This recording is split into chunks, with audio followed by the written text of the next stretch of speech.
আমি আমার বাপের কবরের মধ্যে নামাইছি, নামাইয়া আমার বাপটারে কবর নামাইয়া দাড়িগুলার মধ্যে মোর দিছি, গালের মধ্যে একটা মোর দিছি। সবাই আমারে উঠাও, সবাই আমারে কি উঠাও উঠাও। মনে হয়েছে যেন বাপটার সঙ্গে কবরে চিরদিনের জন্য পইরা থাকি। ও যুবক রে, আমার মতো বাপ হারায়া কান্দিস না।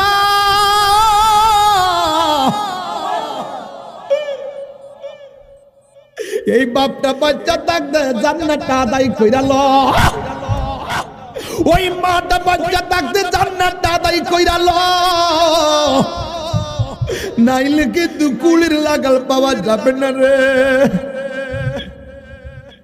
ও যুবক যুবক, লাশটার সুন্দর করে কাফন দিয়া বাইন্ডিং কইরা মসজিদের মধ্যে একটা খাট আছে না নাই? প্রতিটা নামাজে গেলে খাটটা দেখা যায় কি যায় না? একটা বার কি মাথায় ঢুকছে না রে, এটাই আমার আসল পালকি। মৃত্যু বড় কঠিন, মৃত্যু বড় কঠিন। কয় কেমনে কয় শুনো, রুহু ধরলে রুহু নিলে কষ্ট হবে, কিন্তু এর আগে একটা সাকরাতুল মাউত আছে। মরণের আগে একটা মরণ কামড় আছে, মরণের আগে মরণের একটা জ্বালা আছে। ওই জ্বালাটা কি তা জানোস নি রে বাবা? আজরাইলে তোমারে মরণের আগে বাইরে একটা দাও মারবো, গরম ফালায় দাও মারবো। আমার নবী বলে দাওটা মারলে তোমার রগগুলা টাস টাস করে ছিঁড়া যাইব, হাড্ডিগুলা টাস টাস করে খুইলা যাইব। ওরে বাবা রে, তাজা রক্তগুলা পানি পানি হইয়া যাইব। ও ফুলবাড়িয়ার বাবা, সেই দিন আমার পাশে আমার মা বসে থাকবে, মরণ যন্ত্রণা বুঝবে না। আমার বাবা বসে থাকবে, মরণ যন্ত্রণা বুঝবে না।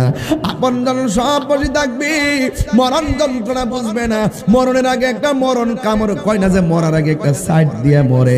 এই সাইডটা যে কত কষ্ট, এই কথা ফুলবাড়িয়ার মানুষ সন্ধান জানে না রে বাবা। এ বন্ধুরে, আমার নবী আপনার নবী বলে ওই মুহূর্তটার ভিতরে তোমরা কালিমার তালকিনটা গলার কানের মধ্যে দিবা। ওই বাজারের মধ্যে কত রঙের কাপড় আছে, শুধুমাত্র সাদা কাপড়টা কেন নিয়ে আসে? এই কাপড় দিয়া কেন কাফনের কাপড়টা জড়াই? লাল কাপড়টা কি দোষ করলো, নীল কাপড়টা কি দোষ করলো? কত ওয়াজের মধ্যে কয়া গেলাম, এই কথাটা কোনো মৌলবীরা কয় না। লাল নীল কাপড় থাকার পরেও সাদা কাফন দিয়া কেন আপনার শেষ বিদায়টা দেয়? আর পুরুষের কাপড় হলো 3টা, মহিলার কাপড় হলো 5টা। কারণটা কি রে বাবা? পুরুষের কাপড় 3টা কেন, মহিলার কাপড় 5টা কেন? আবার এত কাপড় থাকতে পুরুষ মহিলার সাদা কাফন দিয়া বাইন্ডিং করে কেন? আম পাতা, জাম পাতা, বড়ই পাতা থাকতে এই বড়ই পাতা দিয়া কেন গরম জল করা হয়? এই কথা দিয়ে কোনো মোল্লা মুন্সিরা ওয়াজের মধ্যে কয় না। তাহিরি কইলে দুষ হয়ে যায়, গবেষণা করে না শরীয়তের মোল্লারা, হাকিকতের মধ্যে ডুব দেয় না। কোথায় ছিলাম, কোথায় আসলাম, কোথায় যাব? আমার বডির মধ্যে পাঞ্জাবি, আমার বডির মধ্যে পাঞ্জাবি, দুই পাশে 2টা পকেট আছে না নাই? কিন্তু চিরদিনের ড্রেসটাতে গায়ের মধ্যে লাগাইয়া দিবে, ওই গায়ের কাপড়ের মধ্যে কোনো পকেট আসেনি রে বাবা। কাফনের কাপড়ের মধ্যে কোনো পকেট নাই। দেখবেন বাচ্চা জন্মগ্রহণ করলে মুঠ কইরা জন্মগ্রহণ করে, আর বেশিরভাগ মুঠ কইরা রাখে। আর মানুষ যখন মারা যায় আস্তে করে মুঠটা খুলে দেয়। আজকে মানিক মিয়া মারা গেছে, মানিক মিয়ার পেটের মধ্যে চাপ দিয়া আমি মলমূত্র বের করলাম আর টিস্যু দিয়া মুচ্ছা দিলাম। আল্লাহ না করুক আমারও তো একদিন এই পরিবেশ হইতে পারে। আমি যদি কারোর জন্য এমন ভাবে প্রেম দেয়, আমারও মানুষে প্রেম দিব। এই জন্য কেউ মারা গেলে দৌড়াইয়া দৌড়াইয়া জানালার ময়দানের মধ্যে যাবেন কেন? আপনি মারা গেলেও মানুষ দেখবেন আপনারা জানাজায় দৌড়াইয়া গেছে রে বাবা। এই জন্য গোসল করাইবার সময় নাকের মধ্যে তোলা দেয় আর কানের মধ্যে তোলা দেয় কি দেয় না? এখন জিজ্ঞাসা করি বাইরে, নাকের মধ্যে কেন তুলা দিলা? তখন গোসল যে করায় সে কি কই জানেননি? কই নাকের মধ্যে তুলা দিছি যেন নাক দিয়ে পানি ভিতরে না ঢুকে। আচ্ছা কন্ত দিকে পানি ঢুকলে কি আর না ঢুকলে কি? পানির মধ্যে মইরা গেলে কত পানি নাক দিয়া ঢুকে আর কান দিয়া ঢুকে। ওই গোসল করার সময় নাকের মধ্যে তুলা দিয়া কয় নাক দিয়া যেন পানি না ঢুকে, আবার কানের মধ্যে তুলা দিয়া কয় কান দিয়া যেন পানি না ঢুকে। এত মায়া কইরা গোসল খানায় তারে গোসল দেয়, আস্তে আস্তে কইরা গোসল দেয়। আবার নতুন কাপড় দিয়া তারে বাইন্ডিং করে, আতর গোলাপ লোবান দিয়া বাড়ি করে। কেহ লইল আতর গোলাপ, কেহ লইব জল, কেহ লইব বড়ই পাতা, কেহ লইব হরিরে কান্দে হায় হায় রে সবাই হায় হায় রে। মা কান্দে, বাবা কান্দে, কান্দে আপন জন, কান্দিয়া কান্দিয়া জনম বিদায় তোমায় দিবে রে। কান্দে হায় হায় রে সবাই হায় হায় রে। Birampur HD media, the Islamic YouTube channel. Allahumma salli ala Muhammad nabiyina Maulana Muhammad nabiyina মাওলানা মুহাম্মদ বলুন ময়ূরনা ময়ূরনা রে জয়নাল তুমি জয়নাল ময়ূরনা বলুন ময়ূরনা তুমি জয়নাল ময়ূরনা রে তুমি জয়নাল। মারা গেলে নবীর বংশ থাকবে না। আল্লাহুম্মা সাল্লি আলা মুহাম্মাদ নাবিয়িনা লানা মুহাম্মাদ নাবিয়িনা লানা মুহাম্মাদ।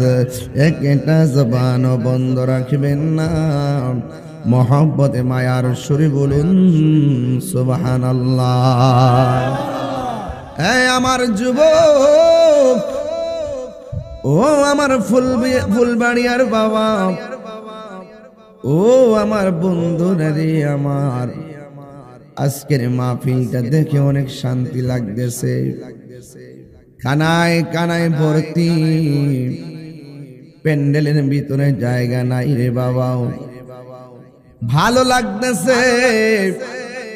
অথচ এই মাহফিলটার দিকে আপনার আপনজন কবর দিকে তাকায় রইছে যে আমার সন্তান আমার জন্য দোয়া করবে, আমার স্বামী আমার জন্য দোয়া করবে। আপনারা জবান খুলে বলুন দোয়া কবুল করে নেওয়ার মালিক কে? আরো বড় করে বলুন না কে? এই জন্য আমার যুবক ভাইয়েরা পায়ের মধ্যে হাত দিয়া বইলা দিয়া যায়, নিঃশ্বাসের কোনো বিশ্বাস নাই রে বাবা। রাত্র যেহেতু 11টাই বেজে গেল, আমি বেশি লম্বা করে কষ্ট আপনা করে দিব না। তবে একটি কথা বলতে চাই, জবানটা খুলে কোন আসল ঘরের নাম কি, বিল্ডিং না কবর? আল্লাহ রাব্বুল আলামিন বলেন নিশ্চয়ই মুমিন যারা হবে, ইন্নামাল মুমিনুন, নিশ্চয়ই মুমিন যারা হবে কি আল্লাযিনা আমানু, নিশ্চয়ই তারাই মুমিন হবে যারা ঈমান এনেছে বিল্লাহি আল্লাহর উপরে, ওয়া রাসূলিহি এবং রাসূলের উপরে। এ বন্ধু, আপনারা জবানটা খুলে বলেন, মাহফিলে এনেছেন কে? আল্লাহকে কি দেখা যায়? না দেখি বিশ্বাস করার নাম হলো ঈমান। কথা বলেন ঠিক কিনা রে বাবা? যুবক ভাইরা, আল্লাহ রাব্বুল আলামিন কোরআনুল কারীমের মধ্যে সুন্দর ভাষায় বলে দিয়েছেন, ইন্নামাল মুমিনুনাল্লাযীনা আমানু বিল্লাহি ওয়া রাসূলিহি সুম্মা লাম ইয়ারতাবু ওয়া জাহাদু বিআমওয়ালিহিম ওয়া আনফুসিহিম ফি সাবিলিল্লাহ উলাইকা হুমুস সাদিকুন। আল্লাহ রাব্বুল আলামিন বলেন, ঈমানদার হলো তারা যারা আমার আল্লাহকে মানে, সেজদা পাওয়ার মালিককে। এই আওয়াজে মানি না সেজদা পাওয়ার মালিককে। আর জোরে বলুন, সেজদা পাওয়ার মালিককে।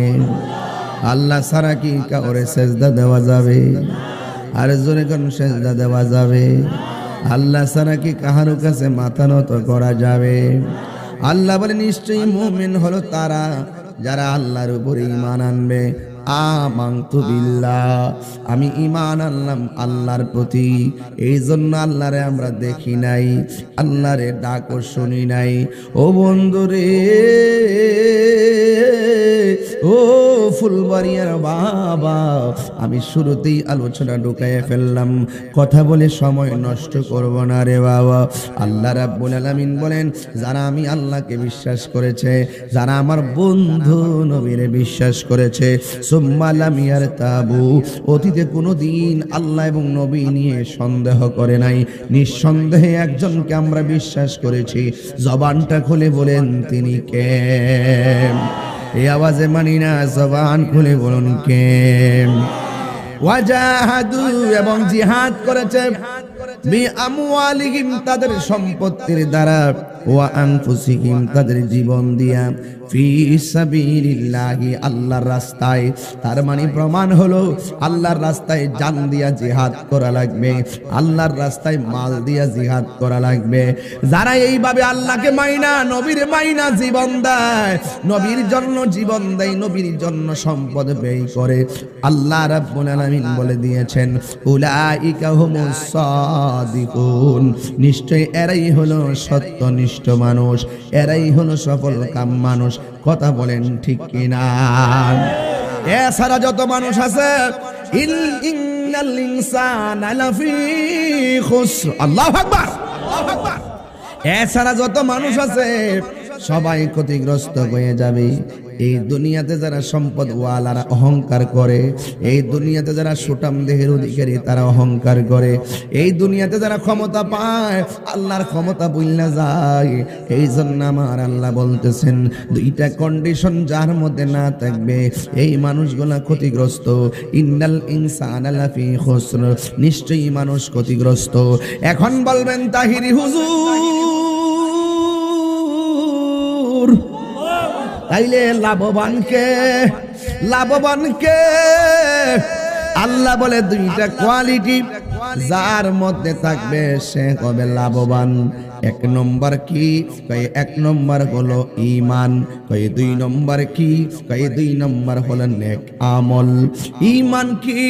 ঈমান মানে হলো আমার নবী আল্লাহর পক্ষ থেকে যা নিয়ে এসেছেন সবগুলো সর্বগুণে জেনে মেনে নেওয়ার নাম হলো ঈমানদার। কথা বলেন ঠিক কিনা? আল্লাহ শুরুতেই বলেছেন, ইন্নামাল মুমিনুন, নিশ্চয়ই মুমিন হলো তারা যারা আমি আল্লাহকে মানে। আমরা যদি আল্লাহরে মানি, আল্লাহ কি দুইজন না একজন? এই জন্য আমার আল্লাহ রাব্বুল আলামিন কোরআনে বলে দিয়েছেন, ওয়া ইলাহুকুম ইলাহু ওয়াহিদুন লা ইলাহা ইল্লা হুয়ার রাহমানুর রহিম।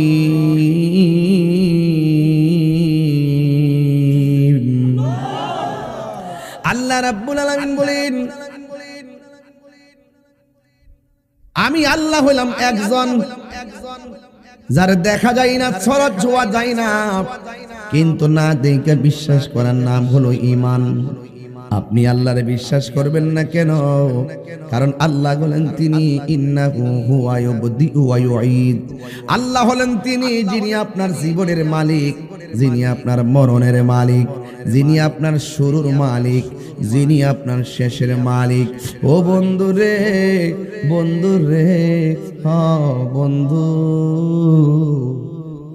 কি দিয়ে আমি আজকের ওয়াজটা বুঝাইতাম রে বাবা। অনেক হৃদয় বিদারক আলোচনার দিকে ধাপে ধাপে চলে যাব। কেউ কথা বলবেন না, কেউ হাসবেন না, ঘন্টা খানেকের ভিতরে ওয়াজ গুছাইয়া ফেলবো। কিন্তু আমি শুধু বইলা দিয়া যাই, আপনারা জবানটা ছেড়ে দিয়ে বলুন হায়াত মৌতের মালিক কে? আর জবান খুলে বলুন হায়াত মৌতের মালিক কে? এই জন্য আমার যুবক, আমার আল্লাহ রাব্বুল আলামিনকে বিশ্বাস করা লাগবে। ওই আল্লাহ রাব্বুল আলামিনের ধরা অনেক শক্ত। ইন্না বাতশা রাব্বিকা লাশাদীদ, নিশ্চয়ই আল্লাহর ধরা অনেক শক্ত। এই জন্য সেই মালিক আপনার ক্ষমতা দেয়, ক্ষমতা পাইয়া বাহাদুরি করবেন না। যে আল্লাহ ক্ষমতা দিয়েছেন ওই আল্লাহ ক্ষমতা ছিনাইয়া নিতে পারে কি পারে না? যেই আল্লাহ সুস্থ রেখেছেন ওই সুস্থ রাখার পরে বাহাদুরি করতেছেন, ওই মালিক আপনাকে কষ্ট দিয়া, অসুস্থতা দিয়া আবারও চোখের পানি ফেলায়া কাঁদাইতে পারে কি পারে না? এই জন্য সুস্থ থাকলে আল্লাহর বেশি বেশি নিয়ামতের প্রকাশ করবেন। আল্লাহ সুখে রাখলে তুমি আমার রব, দুঃখে রাখলেও তুমি আমার রব, হাসি থাকলেও তুমি আমার রব, দুঃখে থাকলেও তুমি আমার রব। ও আল্লাহ, তোমার ছাড়া আর কাউকে বুঝি না, তোমার চরণে লুটাইয়া পড়ি। চালাও সে পথে যে পথে তোমার প্রিয়জন গিয়েছেন চলি। এই জন্য যুবক ভাইয়েরা আমার, আল্লাহর হাবিব সাল্লাল্লাহু আলাইহি সাল্লাম বলেছেন, লা ইউমিনু আহাদুকুম হাত্তা আকুনা আহাব্বা ইলাইহি মিন ওয়ালিদিহি ওয়া ওয়ালাদিহি ওয়ান নাসি আজমাইন। আমার নবী বলেন, মায়ের চাইতে আমি নবীরে বেশি ভালোবাসা লাগবে, বাবার চাইতে আমি নবীরে বেশি ভালোবাসা লাগবে, সন্তানের চাইতে আমি নবীকে বেশি ভালোবাসা লাগবে, ওয়ান নাসি আজমাইন,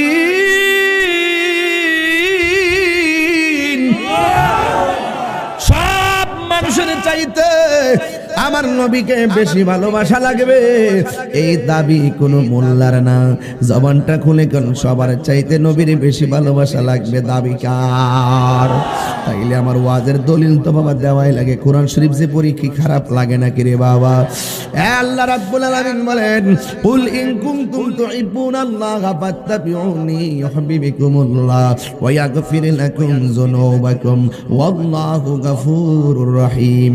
আল্লাহ ডাক দিয়ে বন্ধু, আপনি উম্মতদেরকে বলে দিন, আমি আল্লাহকে যদি পাইতে চাই তারা যেন আপনি নবীরে ভালোবাসে। আপনি নবীরে যারা ভালোবাসবে আমি আল্লাহ তাদেরকে ভালোবাসবো।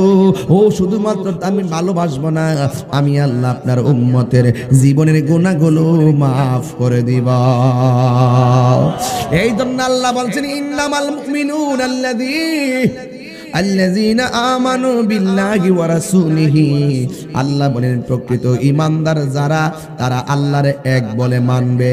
প্রকাশ্য গুনাহ করছি আমার বাপে দেখে না, প্রকাশ্য গুনাহ করছি আমার মায়ে দেখে নাই, প্রকাশ্য গুনাহ করছি আমার বাপে দেখে নাই, প্রকাশ্য গুনাহ করছি আমার মায়ে দেখে নাই, প্রকাশ্য গুনাহ করছি আমার বন্ধু দেখে নাই। কিন্তু জবানটা খুলে কোন, যা কেউ দেখে না দেখে কে? এই জন্য ওই আল্লাহর ডরে যারা গুনার কাজটা ছাইরা দিবে, আল্লাহ কয়, বন্ধু রে আপনার উম্মতদেরকে বলে দেন, এরা যদি আপনি নবীরে মানে, এরা যদি আপনি নবীর কথা মতো চলে, তাইলে আমি আল্লাহ আমি তাদেরকে গুনাহ মাফ করে দিয়া শুধুমাত্র মাফ করে ক্ষান্ত হব না, আমি আল্লাহ আপনার পাগল উম্মতদেরকে আমি আল্লাহর বান্দা দেখে আমি আল্লাহর বন্ধু বানায়া নিব। আর জোরে জোরে গন্না আল্লাহু আকবার। এই জন্য আল্লাহ বলছেন, বন্ধু আপনি বলে দিন আপনাকে ভালোবাসার জন্য, ও বন্ধু বন্ধু বন্ধু রে আমার, ওয়াগফির লাকুম যুনুবাকুম। আল্লাহ বলে আমি তাদের গুনাহ মাফ কইরা দিব, শুধুমাত্র মাফ করব না, আমি আল্লাহ তারে আমার বন্ধু বানায়া নিব। এই জন্য যুবক, নবীরে ভালোবাসা লাগবে, আল্লাহর বিধান মানা লাগবে। আল্লাহ রাব্বুল আলামিনকে নিয়ে প্রথম আলোচনা করি, এরপর ইনশাআল্লাহ নবী নিয়ে আলোচনা করব, এরপর মাঝখান দিয়া কবরের ভিতরে কঠিন একটা জগতে ঢুকে যাবো, এরপরে মা বাবার মহব্বতের প্রেমের মালা লাগাইয়া বাড়ির মধ্যে যাইয়া ফজরের নামাজ পড়া ঘুমাইবেন ইনশাআল্লাহ। কই না রে? আর জোরে করে ইনশাআল্লাহ। এই জন্য যুবক কে দিয়ে ওয়াজ বুঝাইলে আপনি আল্লাহকে চিনবেন? জানার নাম ঈমান নয়, মানার নাম হলো ঈমান। আল্লাহ যে একজন আছে হিন্দু জানে কি জানে না? আল্লাহ যে একজন আছে খ্রিস্টান জানে কি জানে না? আল্লাহ যে একজন আছেন বৌদ্ধরা জানে কি জানে না? এরপর মুসলমানদের ধর্মটা সেরা ধর্ম। কারণটা কি? কারণ মুসলমানরা আল্লাহকে এক বলে জানে, কিন্তু আল্লাহর সঙ্গে শরীক করে না। কথা বলেন বাজান, ঠিক কি না? এই জন্য মুসলমানদের ব্যাপারে মুসলমানরা এমন সৌভাগ্যবান, মুসলমানরা এত সৌভাগ্যবান, মুসলমানরা এমন একটা ধর্ম পাইছেন যে এই ধর্মটা আল্লাহর কাছে অ্যাকসেপ্টেবল রিলিজিয়ন। ইসলাম, নিশ্চয় আল্লাহর কাছে মনোনীত ধর্ম হলো ইসলাম। তাইলে যে আল্লাহর কাছে মনোনীত ধর্ম হলো ইসলাম, তার মানে বোঝা গেল আল্লাহর রাজি, সব রাজি। কথা কোন ঠিক কিনা? ওয়াল আউয়ালু ওয়াল আখিরু ওয়াজ জাহিরু ওয়াল বাতিন ওয়া হুয়া বিকুল্লি শাইইন আলিম। Allah is the first, Allah is the last, Allah is the open, Allah is the secret, Allah is our almighty and creator. Allah হলো সৃষ্টিকর্তা, আল্লাহ ইজ অলমাইটি, আল্লাহ হলো সর্বশক্তিমান। এই জন্য আল্লাহ ছাড়া কোনো মাবুদ নাই। ওই আল্লাহ রাব্বুল আলামিন বলেন, আমি তোদেরকে টেন্ডারবাজি করার জন্য পাঠাই নাই, রাহাজানি করার জন্য পাঠাই নাই, মারামারি করার জন্য পাঠাই নাই, দুর্নীতি করার জন্য পাঠাই নাই, মানুষকে ঠকাইবার জন্য পাঠাই নাই। এখন বলবেন হুজুর মাওলা কেন বানাইছো আমরা রে? আল্লাহ ডাক দিয়ে কি খুল খুল উনজুরিলাল কোরআন, কোরআনের দিকে তাকায়া দে। আমার আল্লাহ রাব্বুল আলামিন কোরআনে বলে দিয়েছেন, ওয়া মা খালাকুতুল জিন্না ওয়াল ইনসা ইল্লা লিয়াবুদুন। আল্লাহ বলে আমি আল্লাহ মানুষ এবং জিন জাতিকে সৃষ্টি করেছি একমাত্র আমি আল্লাহর গোলামি করার জন্য। আল্লাহর জমিনে গোলামি হবে একজনের, জবানটা খুললে কন্যা তিনি কে? আবার কপালের মধ্যে কালা দাগ ফালাইলো লাভ হইতো না, পায়ের গিরার মধ্যে এত বড় কর ফালাইলো লাভ হবে না। নবী আমার ডাক দিয়ে বলে, আমি নবীর মহব্বত যার অন্তরে থাকবে না সে ঈমানদার হতে পারবে না। যার ঈমান নাই তার আমলের কোনো দাম নাই। আর বড় করে বলেন না সুবহানাল্লাহ। আলা আলা ঈমানা লিমান লা মুহাব্বাত লা। যার অন্তরে ঈমান নাই, যার অন্তরে নবীর মহব্বত নাই, তার ঈমান নাই। এই জন্য আমার যুবক ভাইরা বন্ধুরা রে,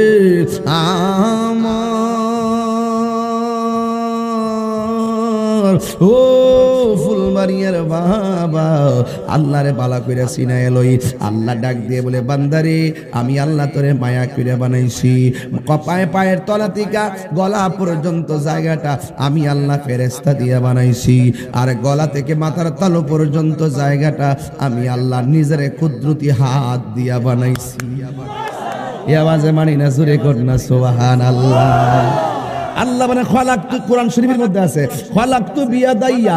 আল্লাহ বলে আমি আল্লাহ বান্দার চেহারাটাকে নিজের হাত দিয়া বানাইছি। দেখেন যে এই জায়গাটা আল্লাহ বানাইছে, এখানে কি একটা খেলা জড়াইয়া দিছে। এই জায়গার মধ্যে একটা জবান দিছে, যে এই জবান দিয়ে আমরা আল্লাহর জিকির করব। এই জবানের ভিতরে একটা জিহ্বা দিছে, যে এই জিহ্বা দিয়ে রং বেরঙের স্বাদ অনুভব করব। এই জিহ্বার ভিতরে একটু থুতু দিছে, এই থুতু যদি না দিত জিহ্বা শুকায়া শ্বাস ফালাইতে পারতাম না, আমরা মারা যাইতাম। কি সুন্দর করে আল্লাহ আপনারে বানায়া দিছে রে বাবা। যুবক ভাইয়ের আমার, শুধুমাত্র তাই নয়, এই জায়গার মধ্যে দুইটা চোখ দিয়েছে। ওয়ায়াতাফাক্কারুনা ফি খালকিস সামাওয়াতি ওয়াল আরদ। আসমান জমিনে যা আছে সব দেখতে দেখে আল্লাহর গবেষণা করবা। আর সাজদার পরে যাইয়া দুইটা হাত মিলায়ে বলবা, ও আল্লাহ দুইটা চোখ দিছিলা সব দেখার জন্য, আমি সব দেখতে দেখতে বুঝলাম পৃথিবী যদি এত সুন্দর হয়, না জানি গো তুমি আল্লাহ কত সুন্দর। আর চিৎকার মেরে কন্যা আল্লাহু আকবার। এই জন্য আমার যুবক এই জায়গার মধ্যে দুইটা কান দিছে, এই কান দিয়ে আমরা আল্লাহর জিকির শুনতেছি, আর এই জায়গার মধ্যে আমার আল্লাহ একটা কপাল দিছে, এই কপালটারে মাটির মধ্যে লাগাইয়া আমরা একজনকে সেজদা দেই। জবানটা খুলে কন্যা কে? এই জন্য আল্লাহ বলছে ইন্নামাল মুমিনুনা, নিশ্চয়ই ইন্নামা মা সে মা অবশ্যই অবশ্যই মুমিনদেরকে সীমাবদ্ধ করে দিছে। নিশ্চয়ই মুমিন যারা হবে আমানু বিল্লাহে, তারা আল্লাহরে বিশ্বাস করবে। এই জন্য যুবক ভাইয়েরা আমার, আল্লাহরে বিশ্বাস করতে চাই কি চাই না? পাপ পুণ্যের হিসাব গ্রহণ করবে একজন, জবান খুলে কম তিনি কে? ওরে আল্লাহ কে?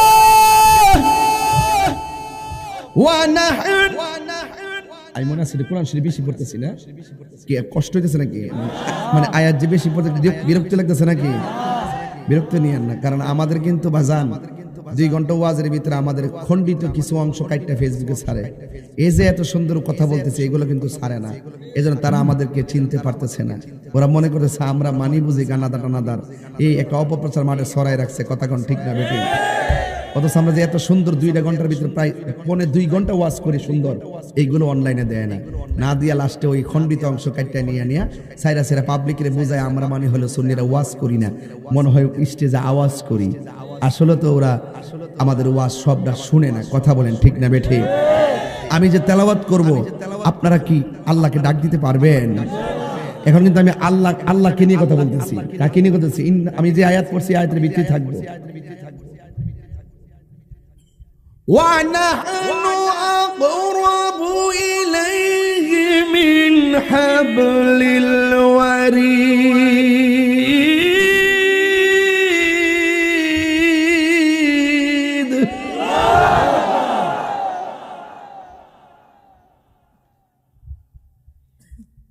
আল্লাহ রাব্বুল আলামিন হলো বান্দার শারগের নিকটে। আল্লাহ বলছেন আল্লাযীনা আমানু বিল্লাহি ওয়া রাসূলিহি, আর রাসূলের ব্যাপারে আমার আল্লাহ বলছেন আন-নাবিয়্যু আউলা বিল মুমিনিনা মিন আনফুসিহিম। আল্লাহ রাব্বুল আলামিন বলেন আমি আল্লাহ হলাম প্রত্যেকটা বান্দার শারগের নিকটে, আর আমার বন্ধুগুলো প্রত্যেকটা ইমানদারের জানের চাইতে আরো নিকটে। আর বড় করে বলেন না সুবহানাল্লাহ।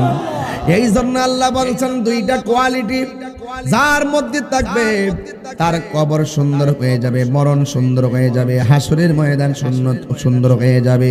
আল্লাহ রাব্বুল আলামিন বলতেছেন ইল্লাল্লাযীনা আমানু ওয়া আমিলুস সলিহাত, যারা নেক আমল করে, যারা ঈমানদার, ওয়া তাওয়াসাউ বিল হাক্কি ওয়া তাওয়াসাউ বিস সবর, যারা সৎ উপদেশ দেয়, যারা ভালো কাজের উপদেশ দেয়, যারা ধৈর্যের উপদেশ দেয়, এরাই শুধুমাত্র কবরের ভিতরে শান্তি পাবে। এই জন্য আল্লাহ বলছেন বিল্লাহ, আমি আল্লাহকে বিশ্বাস করো, আমি আল্লাহকে বিশ্বাস করো। আমি আল্লাহ রাব্বুল আলামিনের ধরা অনেক শক্ত, আমার আল্লাহ হাসরের ময়দানে কাহার হয়ে যাবেন। এই জন্য যুবক ভাইয়েরা আমার, বাড়ির পাশে আলু ক্ষেত, ঘরের মধ্যে আলু ক্ষেতের মধ্যে আলু লাগাইলে ঘরে আলু আসবে, ধান লাগাইলে ধান আসবে, কিছুই যদি না লাগান ঘরের মধ্যে কিছুই আসবে না। এই জন্য দুনিয়ার জমিনে থাইকা আপনি নামাজ না পড়া, দুনিয়ার জমিনে থাইকা রোজা না রাইখা, দুনিয়ার জমিনে যাইকা মা বাবার খেদমত না কইরা আপনি মনে মনে ভাবতেছেন কবরে গেলে বুঝি আপনার জান্নাতের গালিচা বিছাইয়া দিব। না না না, এত সোজা না। কামাতা দিনু তুদান, যেমন কর্ম তেমন, কথা কয় না, যেমন কর্ম তেমন ফল। এই জন্য যুবক, মাটির উপরে তাইকা সুদ খাইয়া, মাটির উপরে তাইকা ঘুষ খাইয়া, মাটির উপরে তাইকা খুন কইরা, মাটির উপরে তাইকা আল্লাহর সঙ্গে নাফরমানি কইরা মাটির নিচে যাইয়া জান্নাতের গালিচা পাওয়া যাবে না। এই দুনিয়ার মধ্যে কম্বল না থাকলে বাইরে ফোন দিয়ে কই কম্বল পাড়াও, ঘরের মধ্যে আগুন লাগিয়ে গেলে ফায়ার সার্ভিসে ফোন দিয়ে যে আগুন নিবানোর জন্য ফায়ার সার্ভিস পাঠান।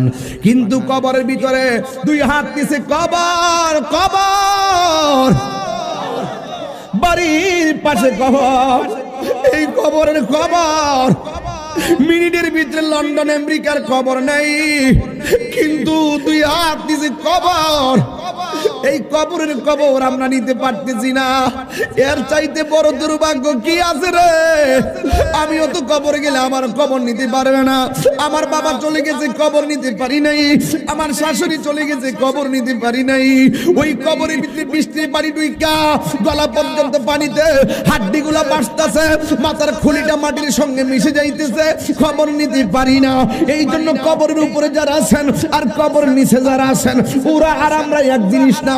ওয়ামাইয়াস্তাবিল আহইয়াউ ওয়ালাল আমওয়াত, ওয়ামাইয়াস্তাবিল আহইয়াউ ওয়ালাল আমওয়াত। যারা মুর্দা যারা জিন্দা এরা কখনোই এক হতে পারে না। পৃথিবীর কোনো মানুষ কবরের নিচে সুখে কিনা দুঃখে আছে কেউ বলতে পারে না। আপনার বাবা কবরে জান্নাতের গালিচায় নাকি জাহান্নামের গালিচায় আপনি বলতে পারেন না। আপনার দাদা কবরে কি অবস্থায় আছেন আপনি কিছুই বলতে পারেন না। আপনার নানা কবরে কেমন আছে আপনি বলতে পারেন না। অথচ আপনি বলতে পারেন না, আমিও বলতে পারি না, কিন্তু দলিলে বলে কেউ দেখতে পারবে না। আবার কোরআনে আল্লাহ বলছেন, আমি আল্লাহ যারা ক্ষমতা দেয় তারা কবরের নিচে কি আছে এটাও দেখতে পারে। ইন্নাল্লাহা ইসমিউ মাইয়াশা।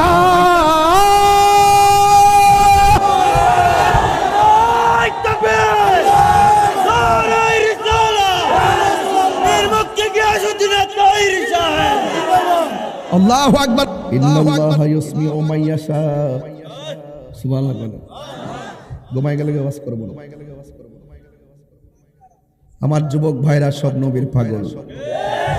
আজকে আমার এত ভাল লাগছে, মাঝে মাঝে আজকে মুরব্বির সংখ্যা বেশি, আমার বাবাদের সংখ্যা বেশি। যেই ঘরে মুরব্বি বাবা আছে সেই ঘরটা আলোকিত, যেই মজলিসে মুরব্বি বাবা আছে সেই মজলিস আলোকিত। ইন্নাল্লাহা ইসমিউ মাইয়াশা। আল্লাহ বলছেন, আমি আল্লাহ যাকে ইচ্ছা করি, আমি আল্লাহ যাকে চাই, সে কবরের উপরে থাকলো ভিতরে কবরের মানুষটা কেমন আছে দেখার ক্ষমতা আছে। আরো বড় করে বলেন না সুবহানাল্লাহ। হ্যাঁ, পরিষ্কার পরিষ্কার নবীজিকে দেখার ক্ষমতা রোজ আল্লাহ দিয়েছেন। কথা বলেন ঠিক কিনা? আরো বড় করে বলুন না ঠিক কিনা বলেন। মৌলবী তোমার চোখ আর নবীর চোখ এক জিনিস না। মৌলবী তোমার কান আর নবীর কান মুবারক এক জিনিস না। তোমার জবান আর নবীর জবান মুবারক এক জিনিস না। তোমার বডি আর নবীর জিসিম মুবারক এক জিনিস না। তোমার পায়খানা আর নবীর পায়খানা মুবারক এক জিনিস না। তোমার প্রস্রাব আর নবীর প্রস্রাব মুবারক এক জিনিস না। তোমার ঘাম আর নবীর পসিনা মুবারক এক জিনিস না। হাত তুলে বলো, হাত তুলে বলো, ঠিক না বলো। আল্লাহু আকবার। ইয়া রাসূলুল্লাহ। পুরো নবী যেখানে আমরা আছি সেখানে, ওলি আল্লাহ যেখানে আমরা আছি সেখানে, আল্লামা পীর মুফতি গিয়াসউদ্দিন আত-তাইরি সাহেব জিন্দাবাদ জিন্দাবাদ। নবীজিকে কি আমাদের মতো মানুষ মনে করা যাবে? মেরাজে যায় নবীজি কত বছর কাটাইছে? হাসই একদিন না খেলে ক্ষুধা লাগেনি? ওই মুখ বন্ধ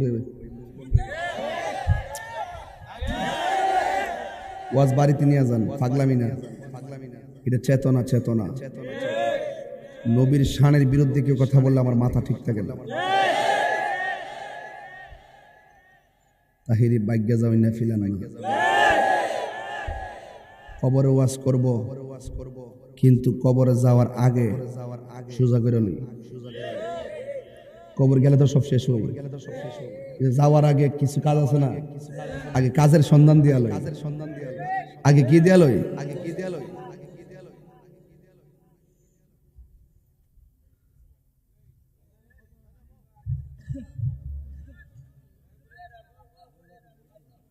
বাবা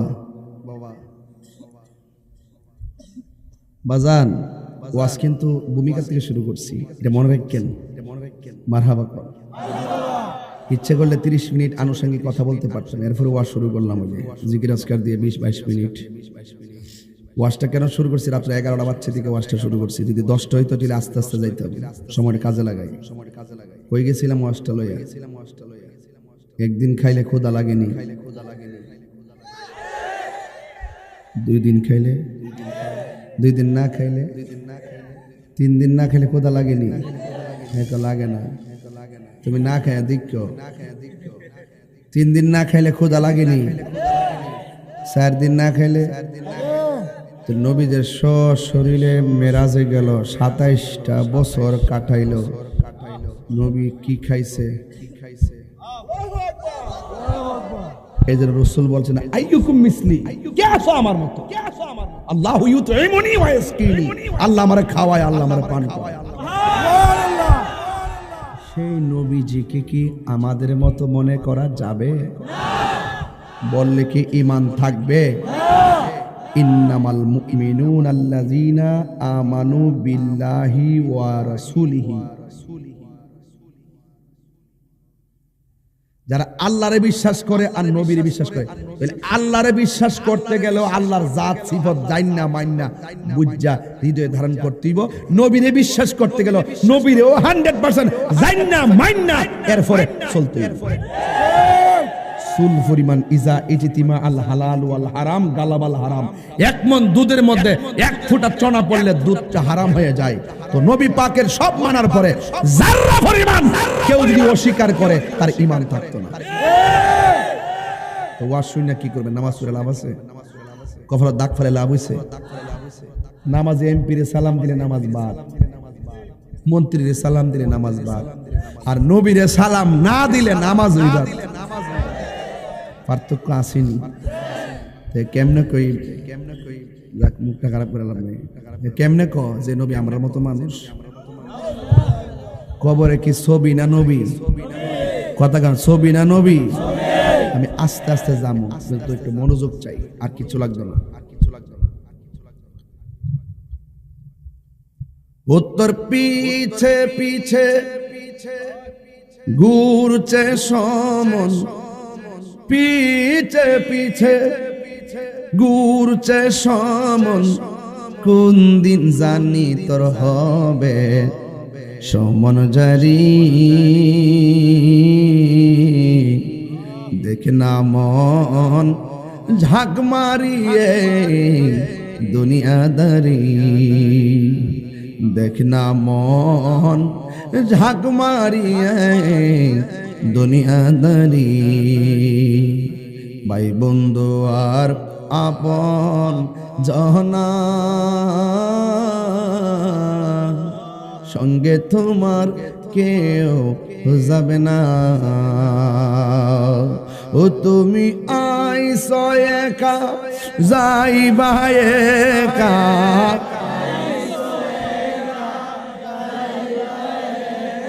সঙ্গে তোমার কেউ যাবে না। দেখে না মন ঝাঁক মারিয়ে দুনিয়াদারি। জোরে জোরে কি আল্লাহু আকবার বলা যাবে না? এই জন্য আমি বলছিলাম ওয়ামা ইয়াস্তাবিল আহইয়াউ ওয়ালাল আমওয়াত, যারা গুরুস্থানের উপরে হাঁটাহাঁটি করে আর যারা গুরুস্থানের নিচে পড়ে রয়েছে, এই 2 শ্রেণীর মানুষ এক না রে বাবা।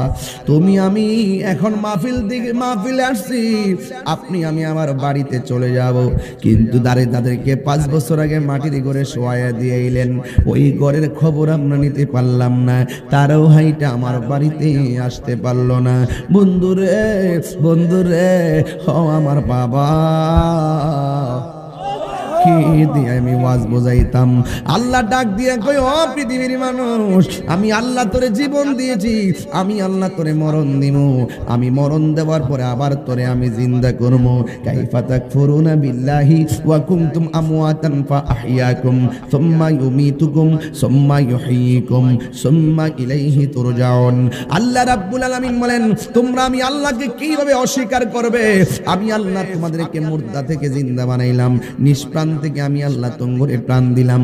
প্রাণ দেওয়ার পরে কেউ এমপি হয়ে গেলেন, প্রাণ দেওয়ার পরে কেউ মন্ত্রী হয়ে গেলেন, প্রাণ দেওয়ার পরে তাহিরি বক্তা হয়ে গেল, কিন্তু আমার ভিতরে একটা প্রাণ পাখি আছে রে বাবা। আমার আল্লাহ বলেন, সব মালিকানা আমি স্তব্ধ করে দিব রে বাবা, একমাত্র একটা থাবা দিয়া। ওই থাবার নাম হলো সুম্মা ইউমীতুকুম, মৃত্যু। আমার নবী আপনার নবী বলেন, মৃত্যু বড় কঠিন, মৃত্যু বড় কঠিন, মৃত্যু বড় কঠিন। কয় কেমনে? কয় শুনো, রুহু ধরলে রুহু নিলে কষ্ট হবে, কিন্তু এর আগে একটা সাকরাতুল মাউত আছে, মরণের আগে একটা মরণ কামড় আছে, মরণের আগে মরণের একটা জ্বালা আছে। ওই জ্বালাটা কি তা জানোস নি রে বাবা? আজরাইলে তোমারে মরণের আগে বাইরে একটা দাও মারবো, গরম ফালায় দাও মারবো। আমার নবী বলে দাওটা মারলে তোমার রগগুলা টাস টাস করে ছিঁড়া যাইব, হাড্ডিগুলা টাস টাস করে কুইলা যাইব। ওরে বাবা রে, তাজা রক্তগুলা পানি পানি হইয়া যাইব। ও ফুলবাড়িয়ার বাবা, সেই দিন আমার পাশে আমার মা বসে থাকবে, মরণ যন্ত্রণা বুঝবে না। আমার বাবা বসে থাকবে, মরণ যন্ত্রণা বুঝবে না। আপনজন সব বসে থাকবে, মরণ যন্ত্রণা বুঝবে না। মরণের আগে একটা মরণ কামড়, কয় না যে মরার আগে একটা সাইড দিয়ে মরে, এই সাইডটা যে কত কষ্ট, এই কথা ফুলবাড়িয়ার মানুষ সন্ধান জানে না রে বাবা। হে বন্ধুরে, আমার নবী আপনার নবী বলে ওই মুহূর্তটার ভিতরে তোমরা কালিমার তালকিনটা গলার কানের মধ্যে দিবা। আমার দেশের মধ্যে একটা ফাইজলামি আছে, কি জানেননি? ওই মানুষটা যখন মৃত্যুর বিছনার জায়গা, তখন কানের কাছে মুখটা লাগে, তোর নানা আইছে দেখোস না, তোর নানি আইছে দেখোস না, তোর বন্ধু আইছে দেখোস না, তোর খালাম্মা আইছে দেখোস না। আরে না না না না, ওই মুহূর্তে খালা ফুফু নানা নানি কোনো কাজ হবে না। কথা কোন ঠিক কিনা? মরণের চিঠি যখন আসবে আমার, কালিমার তালকিন দিও বারে বারে। কি দিতে হবে? কি দিতে হবে? কালিমার তালকিন দিতে হবে। মরণের চিঠি যখন আসবে আমার, কালিমার তালকিন বার প্রাণ ভরে দেখব চেহারা তোমার, প্রাণ ভরে তোমার, ডেকে নাও রওজা তোমার রাসূলুল্লাহ। কি উপায় হবে আমার রাসূলুল্লাহ,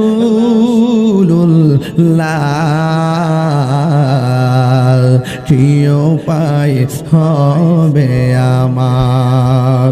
তোমার দেশে যাই কত আসে কান। এখানে হাজি আসেননি, এখানে হাজি আসেননি, মদিনা গেছেনি কেউ? গেছেন রে বাবা। আরে তোমার দেশে যাই কত আসে কান, এই দম পড়ে আছি বাংলায় তান, তোমার দেশে যাই কত আসে কান, এই দম পড়ে আছি বাংলায় তান, যেতে পারলাম না আমি দেশেতে তোমার, যেতে তোমার, ডেকে নাও রওজা তোমার রাসূলুল্লাহ, কি উপায় হবে আমার রাসূলুল্লাহ, কি উপায় হবে আমার? সবাই দেখা দাও রাসূলুল্লাহ, তুমি কাঁদে আশিক তোমার, আছো শুয়ে মদিনা তুমি, ডেকে নাও রওজা তোমার রাসূলুল্লাহ, কি উপায় হবে আমার? ইয়া রাসূলুল্লাহ ইসমা ক্বালানা, ইয়া রাসূলুল্লাহ উনজুর হালানা। ও নবী গো, তাকে দেখো, তায়েফের জমিনে নাকি তাগড়া তাগড়া যুবক আপনার পাথর মারছে। যেই বডি মুবারকে মশা মাছি বসে নাই, ওই বডি মুবারকে নাকি আপনাকে পাথর মেরে রক্তাক্ত করে দিয়েছে। উহুদের জমিনে নাকি মাথার হেলমেটটা ভাঙা মাথার ভিতরে কড়াটা ঢুকে গেছে। যেই বডির মধ্যে মশা মাছি বসে নাই, যেই বডি থেকে আর দন্ত মুবারক দিকে নূর বের হতো, ওই দন্ত মুবারক নাকি পাথর মাইরা ভেঙে ফেলেছে। ইয়া রাসূলুল্লাহ, নবী গো দেখেন না, রাত্র প্রায় 12:30 বাইজে গেছে।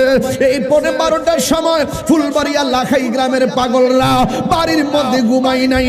আপনার দেখে নাই 1500 বছর আগে কাফেররা আপনার দেহিকা পাথর মারছে, অথচ এই মানুষগুলো আপনাকে দেখে নাই, আপনাকে দেখে নাই, আপনার পিছনে নামাজও পড়ে নাই, আপনার সাথে জিহাদও করে নাই।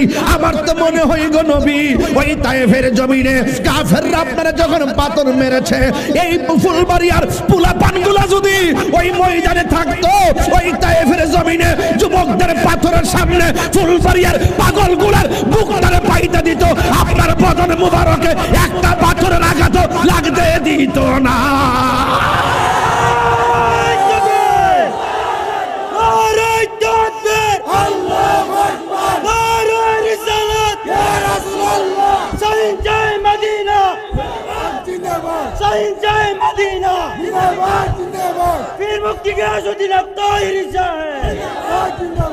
নবী ছাড়া কোনো উপায় আছে?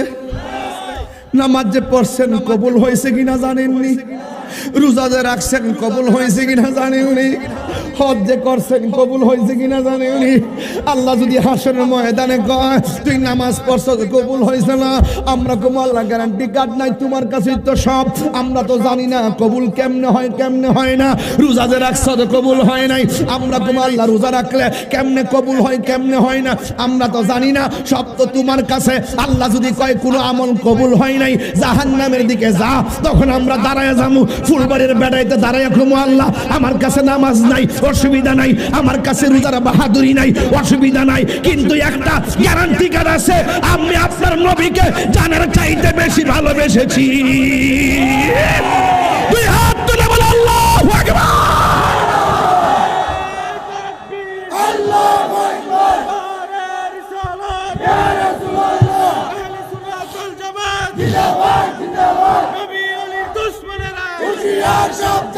আল্লাহু আকবার বলেন। কষ্ট নিবেন না, নবী ছাড়া সুন্নিদের কোনো আপন নেই। নবী হলো আমাদের ঈমান, নবী আমাদের জান, নবী আমাদের প্রেম।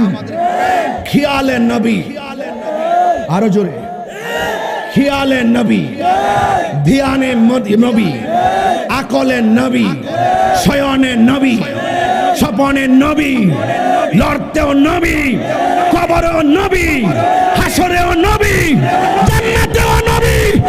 থাকতে চাই কি চাই না বলো? এটার নাম হলো কন্টেন্টমেন্ট। আমার কোনো পুঁজি নাই, একটা পুঁজি নবী। আরো বড় করে কন্যা সুবহানাল্লাহ। আল্লাহ বলছেন ইন্নামাল মুমিনুনা আল্লাযীনা আমানু বিল্লাহি ওয়া রাসূলিহি, যারা আমি আল্লাহকে ভালোবাসছো আর আমার বন্ধুরে ভালোবাসো তারাই ঈমানদার। তাহলে আল্লাহরে ভালোবাসতে হবে কেমনে বলতেছি, নবীরও ভালোবাসতে হবে কেমনে বলতেছি, এরপর কবর কত সোজা না খবর। আজরাইলের দইরা সিফা দিয়া সব শেষ করে ফেলাইব, আবার এই আজরাইলে আইসা ফুলবাড়িয়া ডাক দিয়ে কইব আমি কি আপনার ঘরে আসতে পারি? ওই আমি কি আপনার ঘরে আসতে পারি এটার ওয়াজ চলতেছে। কোন কাজ করলে আজরাইল এসে সালাম দিব, কোন কাজ করলে মাটি আপনার সঙ্গে প্রথম রাত্র ভালো আচরণ করবে। কবরের প্রথম রাত্রে যে ভয়াবহতা, এই ভয়াবহতা থেকে বাঁচবেন কোন কাজ করলে, যেই কাজ করলে আজরাইলে সালাম দিব। শুনেন আমার কাছ থেকে, শুনেন কথাটা বইলা দিয়া যায়। দুইটা জিনিসের হেফাজত লাগবে, আর কিছু লাগবে না। এক প্রথম হলো জবান। প্রথম কি? অল বডিটার একটা রাজধানী আছে, কইতাম নি, দলিল দিয়া কই, দলিলটা লয়েছি, নাইলে কব যে বানায় কই। অল বডির অঙ্গ প্রত্যঙ্গের একটা রাজধানী আছে। আপনি দেশের রাজধানী খবর লইছেন, বাংলাদেশের রাজধানী কই? কথা কনা কোথায়? দেহের রাজধানী দেখো। এই যে দেখেন বলে কি আলা সাবধান, ওয়া ইন্না ফিল জাসাদি মুদগাতান, মানুষের অল বডির ভিতরে একটা গোশতের টুকরা আছে, ইজা সলাহাত, যদি সেই গোশতের টুকরাটা সুস্থ থাকে, সলাহাল জাসাদু কুল্লুহু, অল বডিটা তোমার সুস্থ থাকবে। ওয়া ইজা ফাসাদাত, আর ওই গোশতের টুকরাটা যদি অসুস্থ থাকে, তাইলে বলা হয়েছে ওয়া ইজা ফাসাদাত, যদি গোশতের টুকরা অসুস্থ থাকে, ফাসাদাল জাসাদু কুল্লুহু, তাইলে তোমার অল বডিটা অসুস্থ হয়ে যাবে। এখন বলবেন হুজুর অল বডির মধ্যে 2 মণ গোশত হবে, অল বডির মধ্যে 1.5 মণ গোশত হবে, কিন্তু এই গোশতের টুকরার মধ্যে কোন গোশতের টুকরা বললেন? বুখারী শরীফের মধ্যে 52 নং হাদিসের মধ্যে এসেছে রে বাবা। ওই জায়গার ব্যাপারে রাসূল বলছেন আলা সাবধান, জায়গাটা সিগন্যাল মরার আগে, ওয়াহিয়াল কলব, ওই জায়গার নাম হইল কলব। হুজুরে কন্যা সুবহানাল্লাহ। বান্দা যখন একটা গুনাহ করে, ওই কলবের মধ্যে একটা কালো দাগ পইরা যায়, 2টা গুনাহ করলে 2টা কালো দাগ পইরা যায়, 3টা গুনাহ করলে 3টা কালো দাগ পইরা যায়। এই গুনার পরিমাণ যত কলবে বেড়ে যায়, অল বডিটা অচল হয়ে যায়। এই জন্য যার দ্বারা যেই জায়গাটা সুস্থ থাকলে অল বডি সুস্থ থাকে, ওই বডির রাজধানীর নাম হলো কলব। এই কলবের ভিতরে, ওই কলবের ভিতরে দাগ পড়লে আল্লাহর জিকিরের দ্বারা দাগ চলে যায়। আর বড় করে বলেন না সুবহানাল্লাহ। হ্যাঁ বন্ধুরি আমার, ও যুবক ভাইরা আমার, এই জন্য আমি মাঝে মাঝে কিছু আনকমন কথা বইলা দিয়া যাবো। মাটির উপরে থাইকে আল্লাহরে চিনা লাগবে, মাটির উপরে থাইকেই নবীরে চিনা লাগবে রে বাবা। আমার নবী আপনার নবী বলেন সাকরাতুল মউতের কষ্ট হলো বড়, ওই মুহূর্তে মানুষ তৃষ্ণার্ত হয়ে যাবে। আমরা তৃষ্ণা নিবারণ করার জন্য পানি পান করি, কিন্তু ওই সময় টিউবওয়েলের পানি গলার মধ্যে ঢাইলা দিলে তৃষ্ণা মিটবে না। ওই সময় তোমার 7 সমুদ্র 13 নদীর পানি মুখে ঢাইলা দিলে তৃষ্ণা মিটবে না। এখন প্রশ্ন হলো হুজুর ওই সময় আমরা কি করব? এই জন্য বাবা বলে দিয়ে যায়, ওই সময়টা আসার আগে আল্লাহর বিধান মানতে হবে, ওই সময়টা আসার আগে নবীর তরিকা গ্রহণ করা লাগবে। আমার নবী আপনার নবী বলেন, যদি কোনো উম্মত দিনে রাইতে 20 বার মরণের কথা খেয়াল করে, ওই দিন যদি তার মরণটা হয়ে যায়, আমার আল্লাহ তার মরণটাকে শহীদের খাতায় লিখে দিবে। এই জন্য যুবক ইমানদার হইতে পারলে আজরাইল ঘরের দরজার মধ্যে আসবে।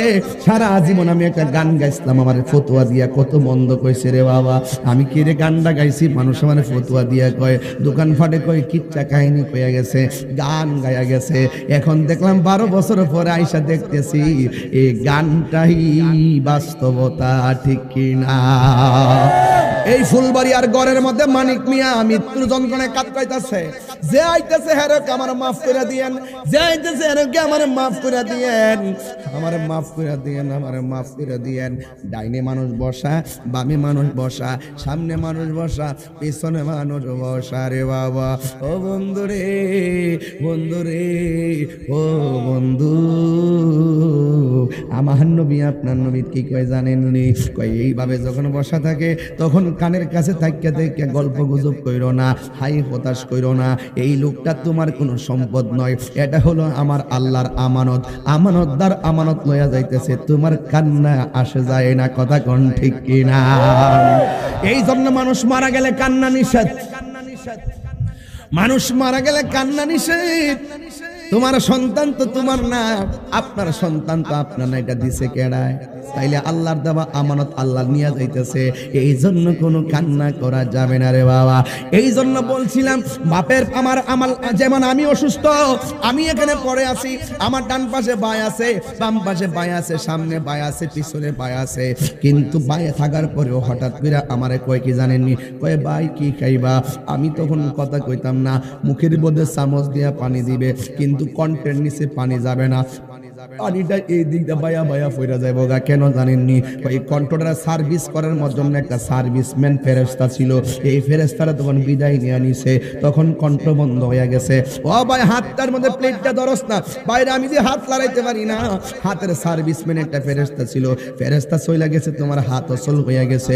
ও ভাই, নামাজে যাইতে মন চাইতেছে, আমি দেখো আর বিছানা থেকে উঠতে পারি না। এই পাগুলা চলমান করার জন্য একটা সার্ভিসম্যান ফেরেশতা ছিল, এই ফেরেশতাটা বিদায় হয়ে গেছে, এই জন্য পা অচল হয়ে গেছে। ওই কঠিন মুসিবতের সময় আজরাইল আপনার কাছে যখন আসবে, কিন্তু মানুষগুলো দেখতেছে, সে তাকায় রয়েছে। হঠাৎ করে বোন ডাক দিয়ে কো, বাইরে দেখেন তো আমার ভাইদি চোখ খুলে না, দেখেন আমার ভাইদি হাত পালায় না, দেখেন আমার ভাইদি শ্বাস ফালায় না, পেট দি ফুলে না। আরেকবার ডাক দিয়ে গেছে রে, আমার ভাই গেছে গা।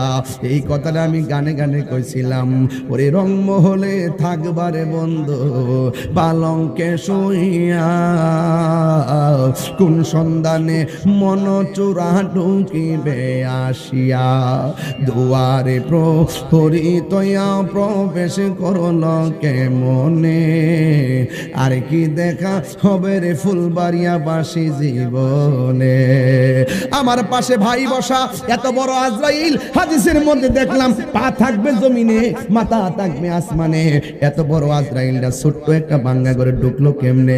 ভাই বোন সবাই পাশে বসা কেমনে? রুহুটারে সার্জারি করে নিয়ে গেছে গা। একটা মানুষ যদি দইরা রাখতে পারলো না রে বাবা। আমার নবী, আপনার নবী বলেন, ইমানদার হয়ে গেলে, ইমানদারের কানের কাছে আজরাইলে মুখটা লাগায়া কইব, আল্লাহ আমারে পাঠাইছে আপনার রুহুটা নেওয়ার জন্য। আপনি কি বলেন? এবার ইমানদারের কি উত্তরটা দেখেন না, ইমানদারের রিঅ্যাকশনটা কি দেখেন না। ইমানদার ডাক দিয়া বলবে, আজরাইল, ও আজরাইল, তুমি এত দেরি করলা কেন?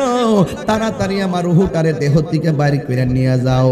আমি আমার আল্লাহর সঙ্গে দেখার জন্য মনটা পাগল হয়ে রইছি, নবীর সঙ্গে দেখার জন্য মনটা পাগল হয়ে রইছে।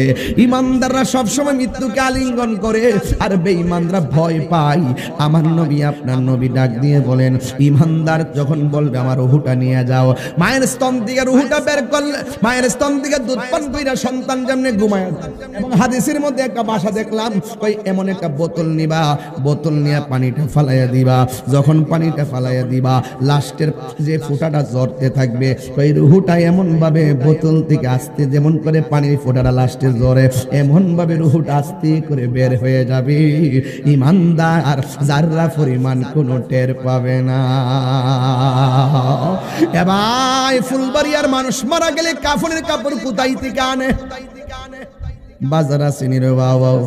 এখন আপনারা বলেন না, মানিক মিয়া মারা গেলে, মানিক মিয়া মারা গেলে তার কাফনের কাপড়টা ফুলবাড়িয়া বাজার থেকে যখন আনতে যায়, মসজিদের মধ্যে এলান আছে না নাই?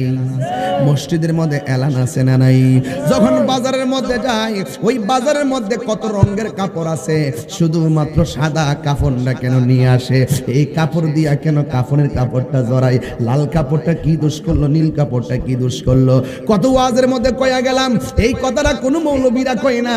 লাল নীল কাপড় থাকার পরেও সাদা কাফন দিয়া কেন আপনার শেষ বিদায়টা দেয়? আর পুরুষের কাপড় হলো 3টা, মহিলার কাপড় হলো 5টা। কারণটা কি রে বাবা? পুরুষের কাপড় 3টা কেন, মহিলার কাপড় 5টা কেন? আবার এত কাপড় থাকতে পুরুষ মহিলার সাদা কাফন দিয়া বাইন্ডিং করে কেন?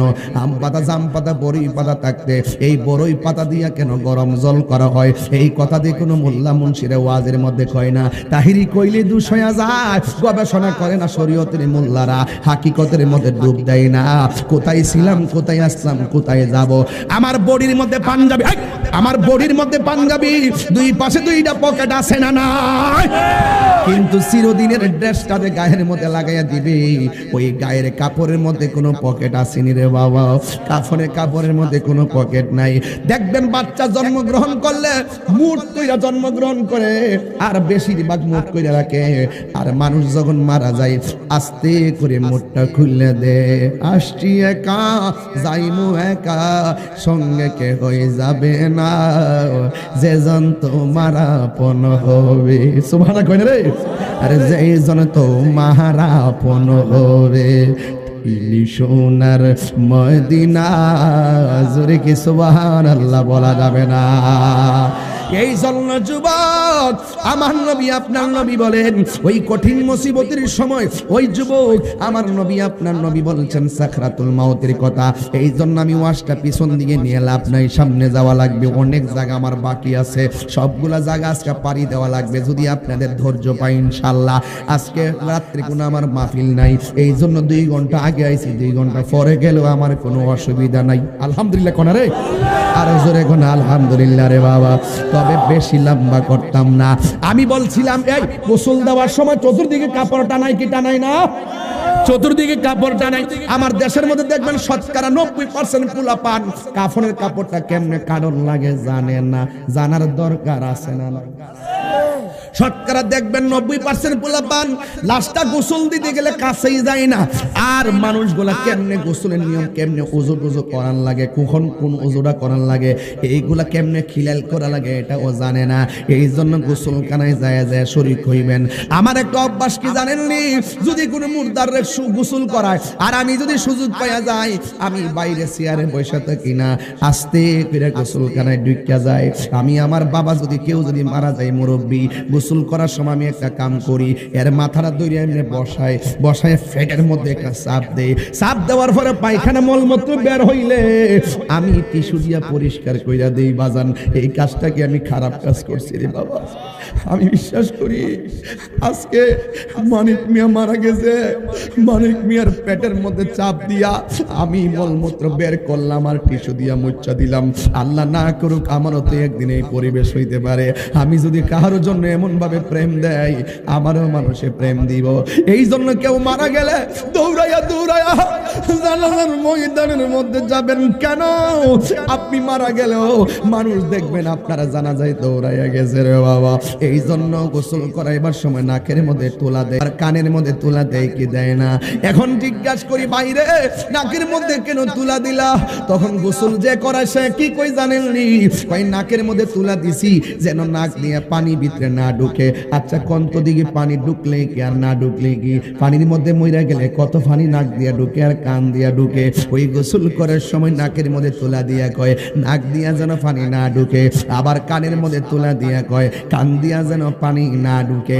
এত মায়া কইরা গোসল খানায় তারে গোসল দেয়, আস্তে আস্তে কইরা গোসল দেয়, আবার নতুন কাপড় দিয়া তারে বাইন্ডিং করে, আতর গোলাপ লোবান দিয়া বানে করে। কেহ লইল আতর গোলাপ, কেহ লইব জল, কেহ লইব বড়ই পাতার, কেহ লইব হরিরে কান্দে হায় হায় রে সবাই হায় হায় রে। মা কান্দে, বাবা কান্দে, কান্দে আপন জন, কান্দিয়া জনম বিদায় তোমায় দিবে রে, কান্দে হায় হায় রে সবাই হায় হায় রে। যার চলে যায় সে বুঝে হায় বিচ্ছে দেখি যন্ত্রণা, অবুঝ শিশুর অবুঝ প্রশ্ন কি দিব সান্ত্বনা। এই যার বাবা মারা যায় সে বুঝে বাবাকে বিদায় দেওয়া কত কঠিন। যার বাবা মারা যায় ওই বাবার লাশ কাঁধে রাখা কত বাড়ি। যার ভাই মারা যায় ভাইয়ের লাশ কাঁধে নেওয়া কত কঠিন। জেনে সে বোঝে সন্তান তার কাঁধের মধ্যে মায়ের লাশ নিলে সন্তান বুঝে।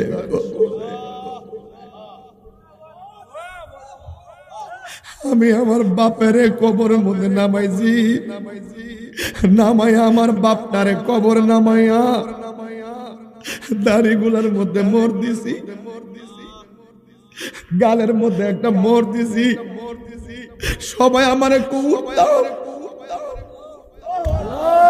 সবাই আমারে উঠাও উঠাও। মনে হয়েছে যেন বাপটার সঙ্গে কবরে চিরদিনের জন্য পইরা থাকি। ও যুবক রে, আমার মতো বাপ হারায়া কান্দিস না।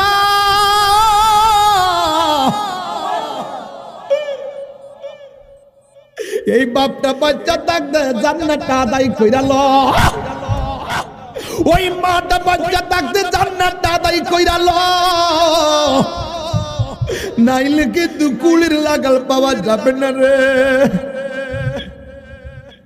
ও যুবক যুবক, লাশটার সুন্দর করে কাফন দিয়া বাইন্ডিং কইরা মসজিদের মধ্যে একটা খাট আছে না নাই? প্রতিটা নামাজে গেলে খাটটা দেখা যায় কি যায় না? একটা বার কি মাথায় ঢুকছে না রে, এটাই আমার আসল পালকি।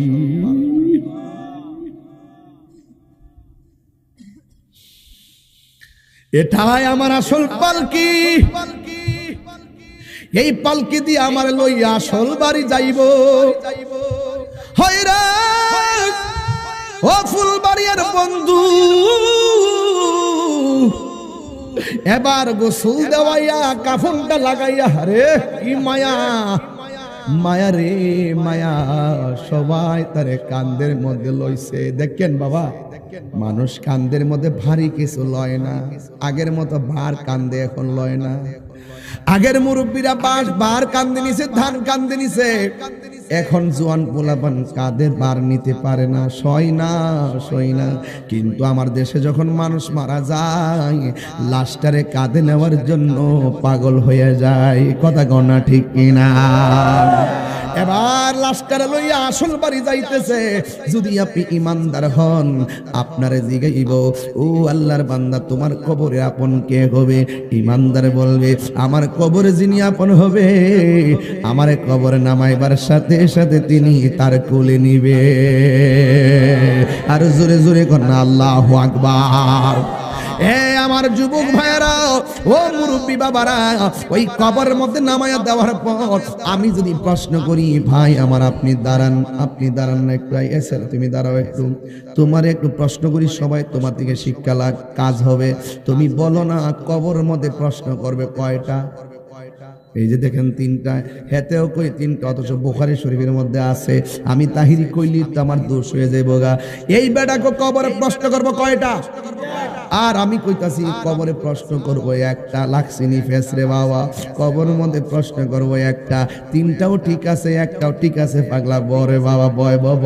আর বেশি ভিতরে ঢুকলে আমার পাগল কইয়া বিদায় কইরা দিব। হ্যাঁ যুবক ভাইরা আমার, কবরের ভিতরে মুনকার নাকির দুইজন ফেরেশতা আছে না না? আপনারা বলবেন কবরে প্রশ্ন করবে কয়জন ফেরেশতা? দুইজন। অথচ আমি বলতেছি কবরে নামবে তিনজন ফেরেশতা। এই তো ফেস লাগিয়া গেছে। ও শরীয়তের মৌলবী, ও শরীয়তের মৌলবী, ভালো করে ফির মুর্শিদের কাছে যাও, ভালো করে ফির মুর্শিদের কাছে যাও, যাইয়া আসল জিনিসের খবর লো, আসলের খবর লো, নকলের দারদারি কইরো না। আরে আল্লাহরে খ্রিস্টানরাও জানে, আল্লাহরে বৌদ্ধরাও জানে, আল্লাহরে হিন্দুরাও জানে, আল্লাহরে মুসলমানরাও জানে, কিন্তু মুসলমানরা নবী মানে। আর জোরে কোন ঠিক কিনা? এই জন্য অযুবকের দল, কবরের ভিতরে তোমার যখন নামায়া দিবে, ওই কবরের মধ্যে এক নম্বর প্রশ্ন, ধরুন মার রব্বুকা, তোমার রবকে। আমি বলবো রব্বি আল্লাহ, ওয়া মা দীনুকা, তোমার ধর্ম কি? আমরা বললাম দীনি আল ইসলাম। এরপরে প্রশ্ন করবে, ওয়া মা কুনতা তাকুলু ফি হক্কি হাজার রাজুল, এই লোকটা কেডা? ইমানদার বলবে, তিনি তো সেই নবী যিনি আমার আল্লাহর সাক্ষী দিয়েছেন, তিনি আবার রাহমাতুল লিল আলামিন। আমার নবী আপনারে কোলের মধ্যে জড়ায়া ধরব। ফেরেশতারা বলবে, এই দিকে তাকাও। ইমানদাররা সামনের দিকে তাকাইবে, তাকায় দেখে জাহান্নামের আগুন দাউ দাউ করে ধেয়ে আসতেছে। এবার ইমানদার বলবে, আমি তো তিনটা প্রশ্নের উত্তর দিয়েছি, আমার সামনে কেন জাহান্নামের আগুন? ফেরেশতারা বলবে, শোনো, তুমি যদি উত্তর দিতে না পারতা, ওই জাহান্নামের আগুন তোমার জন্য বরাদ্দ ছিল। একটু জাহান্নামের তেজ দেখাইলাম, প্রেমিক হওয়ার কারণে আমার আল্লাহ তোমারে আগুন গুড়াইয়া জান্নাতের বাগানের বিছানা দিয়ে দিছে। আর জোরে জোরে করেন আল্লাহু আকবার। এই জন্য আমার যুবক কি দিয়ে আওয়াজ বুঝাইতাম। আর যদি আপনি বেঈমান হন, কবরের ভিতর অবস্থা হবে ভয়াবহ। আমার নবী, আপনার নবী বলেন, বেনামাজি হইয়া কবরে গেলে তিনটা শাস্তি অবধারিত। জবানটা খুলে কোন কয়টা শাস্তি অবধারিত? তিনটা শাস্তি অবধারিত। এক নম্বর শাস্তি হলো কবরের মাটি, ডান পাশের মাটি এক প্রান্তে চলে যাবে, বাম পাশের মাটি আরেক প্রান্তে চলে যাবে। যদি পারেন এই গজলের বইটা 50 টাকা দিয়ে নিয়ে যাবেন। এই জায়গার ভিতরে অনেকগুলা গজল আছে রে বাবা। ভালোবাসার জায়গা মদিনা, ভালো লাগার জায়গা মদিনা, বলুন ভালোবাসার জায়গা মদিনা। ভালো লাগার এত সুন্দর জায়গা কোথাও দেখি না, এত সুন্দর জায়গা কোথাও দেখি না, সাজিয়েছেন দয়াল রব্বানা ভালোবাসার জায়গা মদিনা। বলো ভালোবাসার জায়গা মদিনা, ভালো লাগার জায়গা মদিনা। একদিন কবরে যাব কেউ তো যাবে না, একদিন কবরে যাব কেউ তো যাবে না, যাবে আমার শাহে মদিনা। এই আওয়াজে মানি না জোরে কোন সুবহানাল্লাহ। কবরে কি নবী না ছবি? আর জোরে এই আওয়াজে মানি না জোরে কোন। আমার দেশের মধ্যে কিছু কাঠমুল্লা আছে যারা বলে কবরে নাকি নবীর ছবি দেখাইব। এখন ফুলবাড়িয়ার প্রেমিকরা বলেন কবরে আমার নবী কি সব ছবি দেখাবে না নবী সশরীরে হাজির থাকবে? আর জোরে কোন সশরীরে। এই জন্য যুবক ভাইরা আমার নবী আপনার নবী বলেছেন কবরের ভিতরে বেনামাজি হইয়া গেলে তিনটা শাস্তি অবধারিত। এক নম্বর শাস্তি হলো কবরের ডান পাশের মাটিটা এক প্রান্তে চলে যাবে, বাম পাশের মাটিটা আরেক প্রান্তে চলে যাবে। এ ফুলবাড়িয়ার মা, ও মা গো, জীবনে কত রঙিন গুড়া দৌড়াইলা, একবার কি ভাবলা না তোমার বাড়িতে থেকে গায়ে হলুদের অনুষ্ঠানটাই তোমার বিয়ের গোসল, তোমার মরণের গোসল? একবার কি ভাবলা না বিয়ের গাড়িটাই তোমার মৃত্যুর পালকি? একবার কি ভাবলা না বাসার ঘরটাই তোমার কবরের ঘর? কথা কোন ঠিক কিনা? এই জন্য আসল নায়র ঘর হলো কবর। ও মা, এখনো বন্ধ করো দুনিয়াদারি। তোমার মতন কত মা ওই ডেলিভারি কেসের মধ্যে দুনিয়া থেকে বিদায় হয়ে গেছে। তোমার মতো কত মা রাতের বেলায় স্ট্রোক করে মারা গেছে। ও মা, কবর বড় সাংঘাতিক জায়গা গো মা। এই জন্য নামাজি হইয়া যান, নামাজি হইয়া যান। খবরদার খবরদার, আমার নবী আপনার নবী বলেন একজন মুমিনের 7টা গুণ আছে। এক নম্বর গুণ হলো সে নিয়মিত নামাজ পড়বে। যুবক ভাইয়ের আমার নবী আপনার নবী বলেন কবরের মধ্যে বেনামাজির 3টা শাস্তি হবে। ডান পাশের মাটি এক প্রান্তে চলে যাবে, বাম পাশের মাটি আরেক প্রান্তে চলে যাবে। এই দুই পাশের মাটিগুলো এমন ভাবে তারা একটা চাপা মারবে, ডান পাশের হাড্ডিগুলো বাম পাশের হাড্ডির ভিতরে ঢুকে যাবে, বাম পাশের হাড্ডিগুলো ডান পাশের হাড্ডির ভিতরে ঢুকে যাবে। তাই তো আমার নবী আপনার নবী একদিন গুরুস্থানের মধ্যে গিয়েছে। গুরুস্থানের মধ্যে যাইয়া দেখেন প্রত্যেকটা কবর দিকে তাকায়া তাকায়া আমার নবী একটা মুস্কি হাসি দেয়। আমি যে বলছিলাম ইন্নাল্লাহা ইউসমিউ মাইয়াশা, যাদেরকে আমার আল্লাহ ইচ্ছা করেন তাদেরকে কবর আযাব দেখার ক্ষমতা দেয়। আপনারা ফুলবাড়িয়ার মানুষ বলেন আমার নবী দেখার ক্ষমতা আছে না নাই? এই আওয়াজে মানি না জুড়ে বলো আছে না নাই? নবীকে সেই ক্ষমতা দিয়েছে কে? এখন যদি বলি এখন নবী দেখার ক্ষমতা আছে না নাই? এই মাহফিলটা দেখার ক্ষমতা আছে না নাই? ইন্নাল্লাহা যাওয়ালিয়াল আরদা ফারাআইতু মাশারিকাহা ওয়া মাগারিবাহা। আল্লাহর হাবিব বলেন সারা পৃথিবীটা আমার কাছে আমার আল্লাহ এত ছোট করে দিয়েছে, আমি সারাটা পৃথিবী হাতের তালুর মাঝে দেখতে পারি।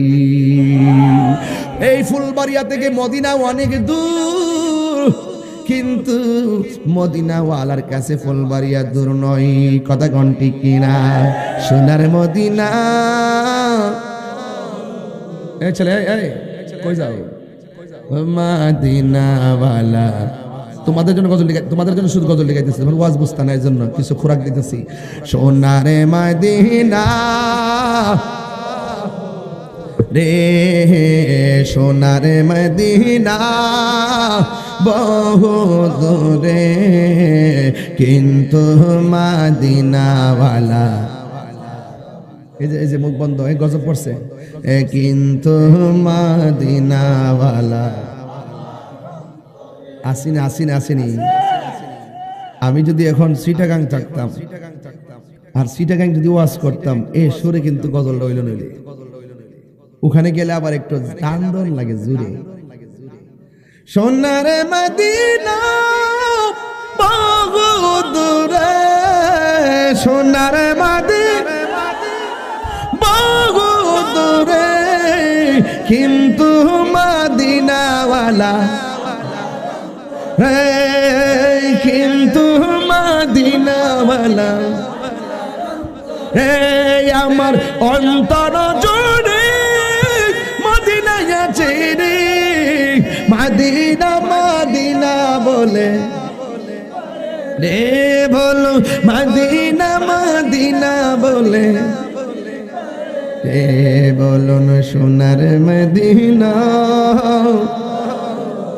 রে সোনার মদিনা বহুত রে কিন্তু মদিনাওয়ালা আমার আসলে তুমি শোনো গো আসলে তুমি শোনো গো আমার ফরি একটু হাত তুলুন হাত আসলে তুমি শোনো গো আমার ফরিয়াদ চুমুকেতে বাড়িয়ে দাও নূরানি হাত আসলে তুমি শোনো গো আমার ফরিয়াদ চুমুকেতে বাড়িয়ে দাও নূরানি হাত চুমুকেতে বাড়িয়ে দাও হাত আমার মন কান্দে রে প্রাণ কান্দে রে মন কান্দে প্রাণ কান্দে রে ওই মদিনা কেমনে যাব মন মানে না রে বলুন ওই মদিনা কেমনে যাব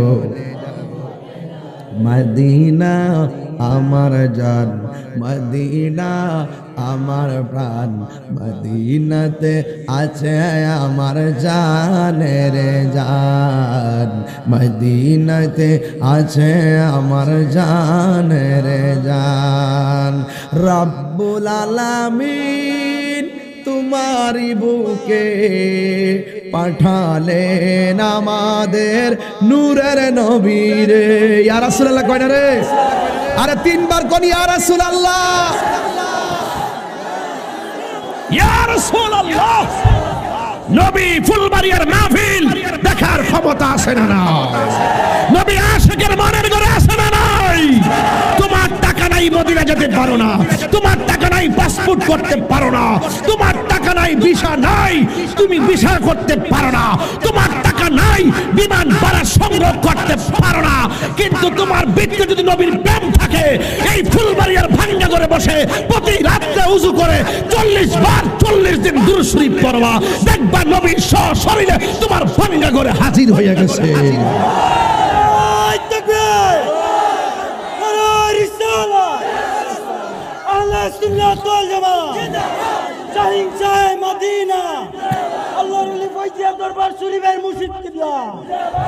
নবী আসার ক্ষমতা আছে না নাই মাগনাই আসবে ওসিলা লাগবে কাজ করা লাগবে কাজ করতে হবে কাজ না করলে তো সাধারণত আমার বাড়িতে একটা কাজ যদি করে একটা ছেলের যদি আমি দায়িত্ব দেই বাবা তোমার দায়িত্ব বিলে গরু লইয়া যাই বা বিকালে ফিরে আনবা তোমার বেতন 10,000 সে যদি একদিনও ডিউটিতে না যায় আমি কি তার বেতন দিব তো দুনিয়াতে আপনি কাজ করতে হবে কাজ না করে আল্লাহ আপনাকে দিবেন না কামা তাদিনু তুদান যেমন কর্ম কতক্ষণ যেমন কর্ম তেমন ফল এই জন্য আমার যুবক ভাইয়েরা নবী আমার ডাক দিয়া বলে আমাদের কবরে 3টা শাস্তি 1 নম্বর শাস্তি কবরে মাটি তোমারে চাপা মারবো 2 নম্বর শাস্তি তুমি এমন ভাবে একটা চিৎকার মারবা আর আল্লাহরে ডাক দিয়ে বলবা আল্লাহ আগে যদি জানতাম বেনামাজি হইয়া কবরে আসলে কবরের ভিতরে এমন শাস্তি হবে জিন্দেগিতে আমরা নামাজ ছাড়তাম না গো আল্লাহ আবার আমরা দুনিয়াতে পাঠাও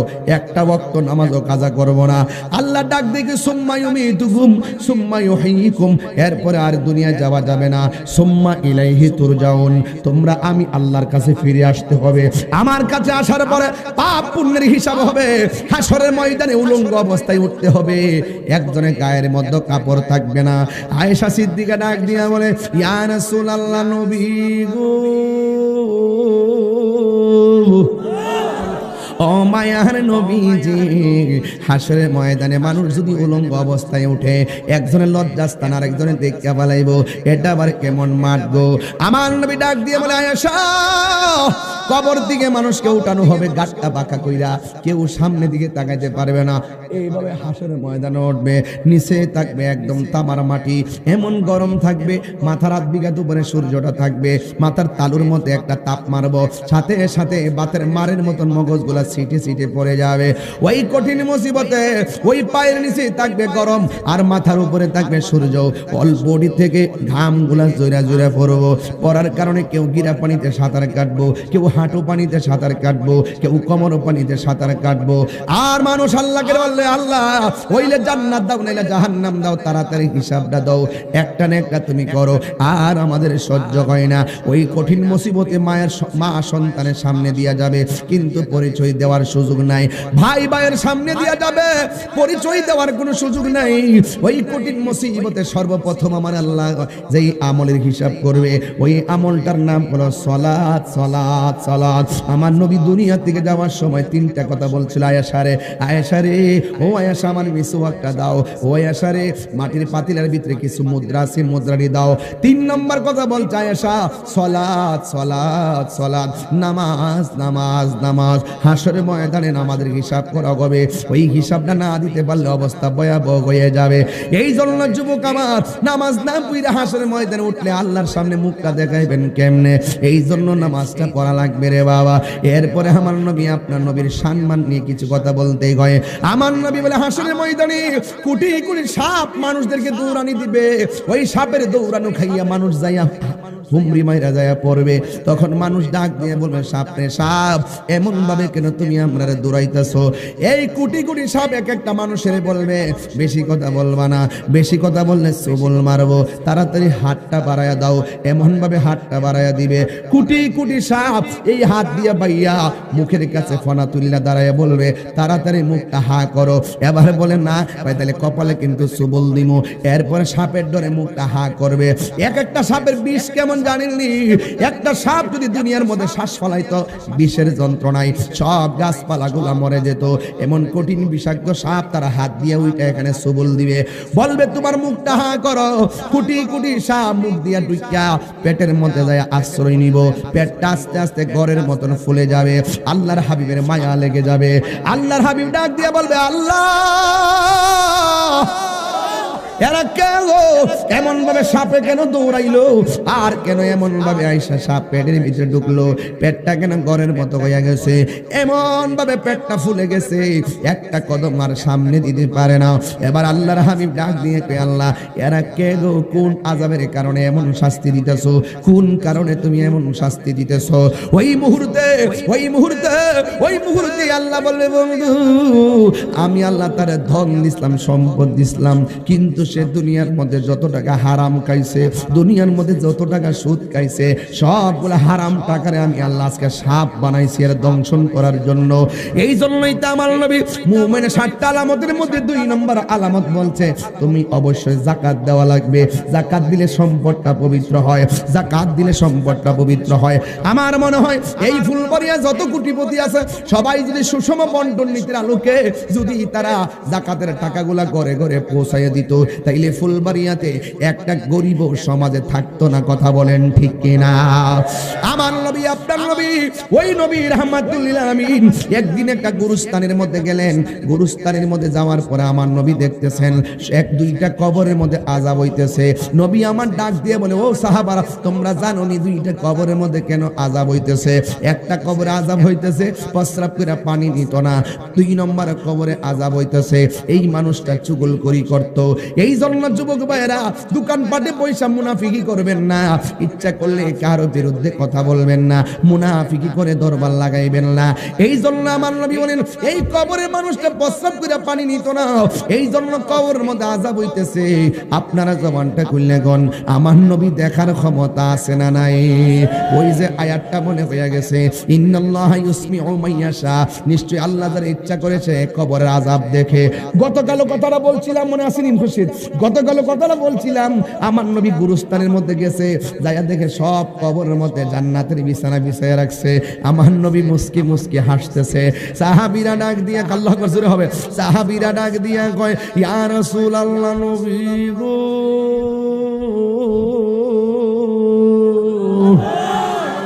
ও মায়া নবীজি, আপনি সব কবরের লাশগুলা দেখে কেন আপনি হাসলেন? আমার নবী বলে, আমি যাহা জানি তোমরা তা জানো না, আমি নবী যাহা শুনি তোমরা তা শোনো না। আমি নবী তাকাইয়া দেখতেছি এই গুরুস্থানের মধ্যে যতটা লাশ আছে সব লাশের নিচে দিয়ে আমার আল্লাহ জান্নাতের বিছানা বিছাইয়া রাখছে। এরপরে আমার নবী আর একটা কবরের কাছে গেছে, যাইয়া চোখের পানি ফালায়া ফালায়া কান্দে। সাহাবীরা বলে, নবী গো, নবী গো, নবী গো, আপনি সব কবর দেখে হাসলেন, এই কবরটা দেখে কেন আপনি কাঁদলেন? আমার নবী ডাক দিয়ে কি কথা বইল না, বাজারের মধ্যে যাও, বাজারে যাইয়া ঘোষণা কইরা দাও, এই গুরুস্থানের মধ্যে যার যে লাশ দাফন করছে সব মানুষগুলা যেন যার যার কবর পারে এসে দাঁড়ায় যায়। বাজারে ঘোষণা করার পরে সন্তান যদি মার দাফন করে, সন্তান মার কবরে পারে দাঁড়াইছে, এমন ভাবে সবাই যার যার আপনজনদের কবরে পারে দাঁড়ায় গেছে। কিন্তু সব সাহাবীরা তাকায় রইছে যে এই কবরে দাঁড়ায় নবী চোখের পানি পালায়া কাঁদছে, ওই কবরের মধ্যে কোন মানুষটা দাঁড়ায়। এবার সবাই তাকায় দেখে সব কবরে মানুষ দাঁড়ায় রইছে, আর যেই কবরের পারে দাঁড়ায় নবী কান্না করছিল, ওই কবরের পাশে একটা বুড়া মহিলা লাঠিটা বর কইরা কইরা কবরের পারে আইসা দাঁড়ায় গেছে। নবী আমার নাক দিয়ে বলে, মা মা গো, লাঠি বর কইরা আপনি এসেছেন, আপনি আমারে বলেন না এই কবরের মানুষটা আপনার কি লাগে? এই কবরের মানুষটা আমার সন্তান লাগে।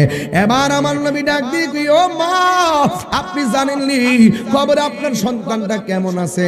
মহিলা ডাক দিয়ে কয়, আল্লাহ এবং তার রাসূলই ভালো জানে। এবার আমার নবী ডাক দিয়ে বলে, মা, কবরের মানুষটা বড় আযাবের মধ্যে আছে, আপনার সন্তানটা বড় আযাবের মধ্যে আছে। মা যখন শুনছে সন্তানটা আযাবের মধ্যে আছে, তখন মা দুঃখিনী চোখের পানি না ফালাইয়া মুস্কি মুস্কি হাসতে শুরু করে দিয়েছে। নবী আমার ডাক দিয়া বলে, মা, আপনার সন্তানের কষ্টের কথা শুই না আপনি কেন চোখের পানি না ফালাইয়া আপনি হাসি দিলেন? তখন মা তার দুঃখের কথা হুজুরের সামনে বলে, ইয়া রাসূলুল্লাহ, নবী গো, আমি কেন হাসি জানেননি?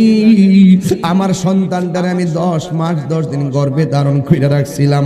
মনের মধ্যে সন্তানের নিয়ে বড় স্বপ্ন ছিল, আমি একদিন বুড়া হয়ে যাব, সন্তান জোয়ান থাকবে, আমার দেখে টিকে রাখবে।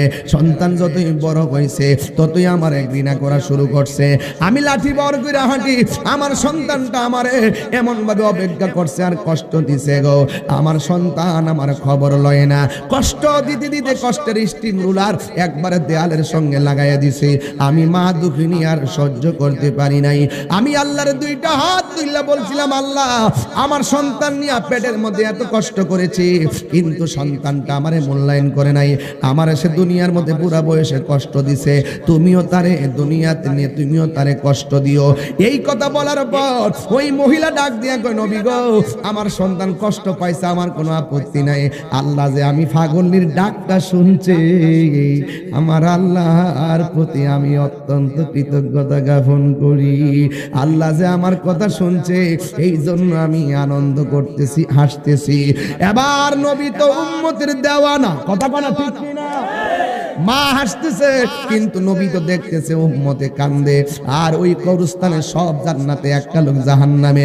এই জন্য নবী ডাক দিয়ে কই, আল্লাহ, মা হাসতেছে, সন্তান মারে কষ্ট দিছে, আর মা বদদুয়া দিছে, তুমি কবুল কইরা ফেলাইছো। এখন কবরের ভিতরে সন্তানটা কষ্টে আছে, এই কষ্টটা একটু মারে দেখায়া দাও, সন্তানের মারে কষ্টটা কবরটা ওপেন করে দেখায়া দাও। আমার নবী হলো মুস্তাজিবুদ দাওয়া। নবী যদি বলে আল্লাহ দাও, আল্লাহ দিয়ে দিবে। নবী যদি বলে আল্লাহ দেখায়া দাও, দেখায়া দিয়ে দিবে। ইন দি মিন টাইমে নবী বলতে দেরি, কবর উপরে সব পর্দা সরে গেছে। মা তাকায়া দেখতেছে কবরের ভিতরে সন্তানটা জাহান্নামের গালিচার মধ্যে কাঁদতেছে। এবার ওই মুহূর্তে এমন কান্না কাঁদতেছে, মাসিক থেকে মাগরিব, শিমাল থেকে জুনুব পর্যন্ত তার কান্নার আওয়াজে সব বাড়ি হয়ে গেছে। বাঁচাও, বাঁচাও, বাঁচাও। এখনো ফুলবাড়িয়া গুরুস্থানে যাইয়া দেখেন কেমন কান্নাকাটি মানুষ করতেছে আর বলতেছে বাঁচাও বাঁচাও বাঁচাও, অথচ সন্তান আরামে ঘুমায় রয়েছে বিছানার ভিতরে। বন্ধু, মারে কষ্ট দিয়ে কবরে যাইবা, কবরে এমন শাস্তি পাইবেন, বাপের কষ্ট দিয়ে কবরে যাইবেন এমন শাস্তি পাইবেন। আমার নবী উম্মতের কান্ডারি, আমার নবী বলে আল্লাহ কবরের মধ্যে আলোক কইরা মারে আযাবটা দেখায় দাও। আল্লাহ যখন আযাবটা দেখায় দিছে তখন মা দুঃখিনী কি কই শুননা যান, মা তো মাই, মা যার বেঁচে নাই তার মতো দুঃখী নাই, মা যার তার মতো দুঃখী নাই, খালা ফুফু মায়ের মতো না, মা গো জান্নাতের চাবি আমার মা, মা মা গো জান্নাতের চাবি আমার মা। মা ডাক দিয়ে কি আল্লাহ আমার জাদুমণি আমার কষ্ট দিছে, আমি বদুয়া দিছি, তুমি তারে এমন ভাবে কষ্ট দিবা জানলে কোনদিন আমার জাদুমণিরে আমি কোনোদিন বদুয়া দিতাম না। আল্লাহ তুমি আমার পোলারে মাফ করে দাও। এই কথা বলতে দেরি রে বাবা, আমার আল্লাহ সন্তানের বডির নিচে জান্নাতের গালিচা বিছায়া দিয়েছে। এই জন্য আমার ফুলবাড়িয়ার পোলাপান, মুরাকুরির পোলাপান, মরিয়াউকের পোলাপান পায়ের মধ্যে হাত দিয়ে বইলা দিয়া যায়, করাবের পোলাপান, মশা দিয়ার পোলাপান আসেনি রে বাবা, এই জায়গার মানুষগুলোর পায়ে দিয়ে বইলা দিয়া যায়। তাহিরিরে যদি আজকে 1 মিনিটের জন্য ভালোবাসেন তাইলে কোনোদিন আজকে বাড়িতে যাইয়া মারে ধমক দিবেন না, মা বাপের মনে কষ্ট দিয়া তাহিরির কাছে মুরিদ হইয়া আব্বা আব্বা করবেন। আপনার মতন মুরিদ তাহিরি দরকার নাই, কারণ মা বাবা কষ্ট পাইলে আল্লাহ কষ্ট পায়, আল্লাহ কষ্ট পাইলে জাহান্নাম অবধারিত হইয়া যায়।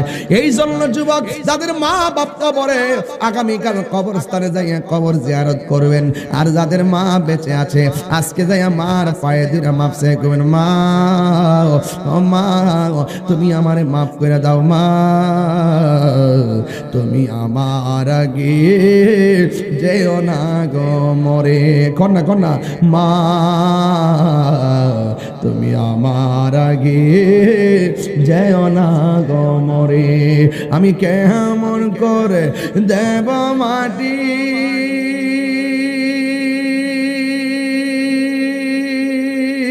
কেমন করে দেব মাটি তোমারি কবরে, মা তুমি আমার আগে যেও না গো মরে, সবাই মা তুমি আমার আগে যেও না গো মরে, মাগো তোমার মতো নয় না কেহ আমায় কোলে টানি, আঁচল দিয়ে মুছে নাকি, আঁচল দিয়ে মুছে না কেউ আমার চোখের পানি, হাইরে মা জননী আমার, সবাই আমার সাথে বলে না, হাইরে মা জননী আমার, হাইরে মা জননী, জোরে জোরে কই আল্লাহু আকবার বলা যাবে না। 1 নম্বর ওয়াজ করছি ইবাদত হবে কার, 2 নম্বর ওয়াজ করছি নবীর মহব্বত, 3 নম্বর ওয়াজ করলাম মায়ের খেদমত। এই 3টা জিনিসের মালা বানায়া বাড়িতে নিয়ে যাবেন, তবে পায়ে দইরা বইলা দিয়া যায় জীবনে কোনোদিন নেশা করবেন না, জীবনে কোনোদিন সুদ খাবেন না, সুদ খাওয়া কি হালাল না হারাম। আল্লাহ আমাদের সকলকে হারাম থেকে বেঁচে থাকার তৌফিক দান করুক, জোরে বলুন আমিন, আরো জোরে বলুন আমিন। যুবক ভাইয়েরা আমার, আপনাদের কাছে আমার পায়ে হাত রেখে ওয়াদা, হ্যাঁ যুবক আজকে থেকে ওয়াদা করুন জীবনে কোনোদিন নামাজ ছাড়বো, জীবনে কোনোদিন মা বাপের মনে কষ্ট দিব, জীবনে কোনোদিন নবীর বিরুদ্ধে কথা বলবো